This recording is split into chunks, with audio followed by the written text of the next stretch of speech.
Estos son los sucesos que hacen noticia en el mundo a esta hora. Las autoridades sanitarias mantienen bajo vigilancia a 7 personas de distintas nacionalidades contagiadas con el hantavirus y a una más reportada como caso probable. El director de la Organización Mundial de la Salud hizo un llamado a los países a seguir las directrices ante posibles nuevos casos.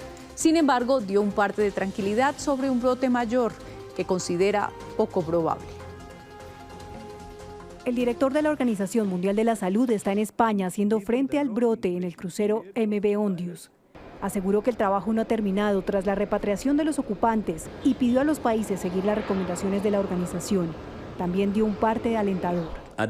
Por el momento no hay indicios de que estemos presenciando el inicio de un brote mayor, pero por supuesto la situación podría cambiar. Y dado el largo periodo de incubación del virus, es posible que veamos más casos en las próximas semanas. El presidente del gobierno español defendió su decisión, muy cuestionada por el gobierno de Canarias, de acoger el crucero en la isla de Tenerife para repatriar a sus ocupantes. Y el gobierno de España continúa siguiéndola muy de cerca y monitorizando cada uno de los pasajeros. Y el rastreo de casos sigue. 12 empleados de un hospital en Países Bajos fueron aislados por 6 semanas por precaución ante una posible exposición al hantavirus al atender a un paciente infectado procedente del crucero.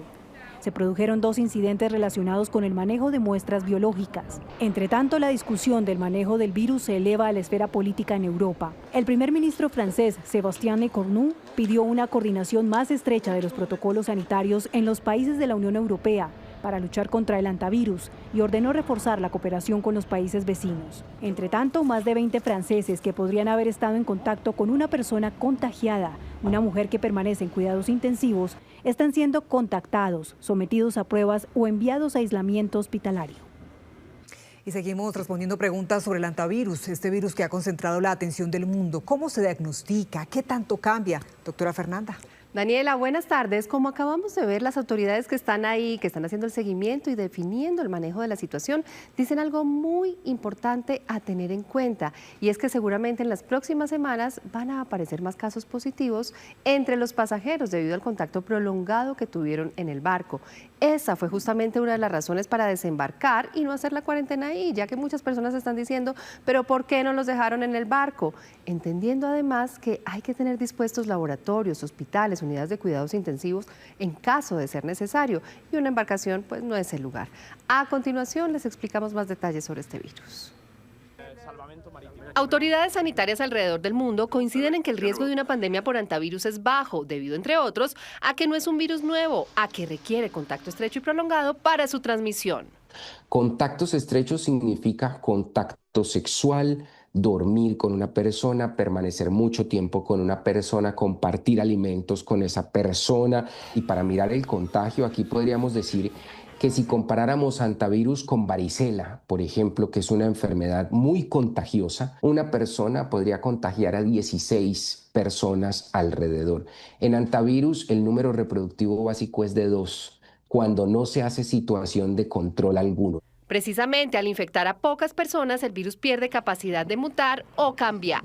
Los virus que tienen mayor letalidad muy poco hacen de mutaciones. Recordemos que el objetivo fundamental de un virus es entrar a tu cuerpo y hacer copias de él, replicarse. Entonces, como aquí el número reproductivo básico es bajo, la tasa de mutaciones no es tan alta. Eso es una ventaja. Y a la hora del diagnóstico hay varias herramientas que permiten saber si una persona tiene o no la infección. Una de ellas es la bien conocida PCR. Entonces la PCR es la prueba más fidedigna, pero tiene una limitación, que la PCR puede ser positiva principalmente cuando estamos en la fase aguda de la enfermedad, es decir, cuando tenemos toda la sintomatología, cuando el paciente tiene fiebre, que es uno de los síntomas que ocurren inicialmente antes de las complicaciones, pero después de esos síntomas iniciales, la PCR tiende a perder sensibilidad. También se pueden hacer pruebas en sangre para detectar en qué etapa de la infección se encuentra la persona. Por otro lado, las noticias que estamos escuchando sobre los tiempos de cuarentena hasta más o menos mediados de junio tiene una explicación. Ellos han establecido más o menos 6 semanas, pero uno puede establecer hasta las 8 semanas porque Recordemos, el periodo de incubación va de 1 a 5 semanas, pero hay casos que se han presentado hasta 8 semanas después.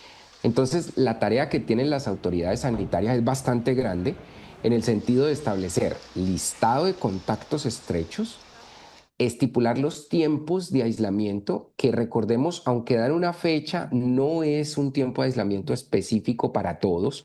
Cada uno va a tener su tiempo específico dependiendo del último contacto estrecho que ha tenido con el caso probable o con el caso confirmado. Ya queda en manos de cada autoridad sanitaria en los diferentes países establecer los protocolos para dichas cuarentenas.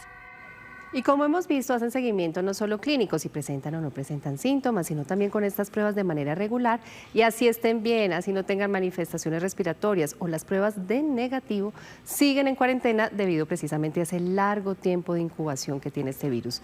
Bien, y me despido invitándolos hoy, 4 de la tarde en punto, para que nos encontremos en Conscientemente para hablar de las emociones y la salud mental durante el embarazo y el posparto.